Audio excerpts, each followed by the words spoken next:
little leg. And all he ever did was ask questions, and the investigation he didn't have to do because people always put themselves in the suit. And the reason why, if you ever watch these episodes, they always go, Columbo, you always come across like a stupid old fool, blah, blah, blah, blah. But I actually think you knew what was happening when I was stabbing those 7 people in the kitchen. Here's the psychology behind it. Disarming, non-threatening. If we have a disarming, non-threatening nature, is it fair enough to say that when 2 people meet, people will be more comfortable, let's say social surroundings.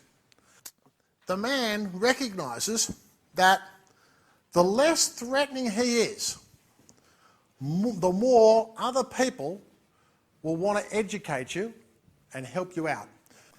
What happens is, we spend a lot of time in our life getting polished, getting degrees, getting qualified, getting fancy suits, and all we actually do is we intimidate people who now no longer feel comfortable to move forward.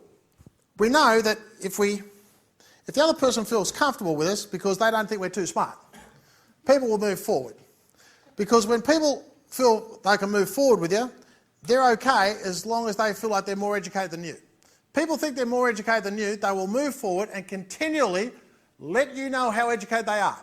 If we change the philosophy, and we're not too smart, we don't say we're dumb, but we're not too smart, other people will disarm, and when other people disarm, they'll move forward.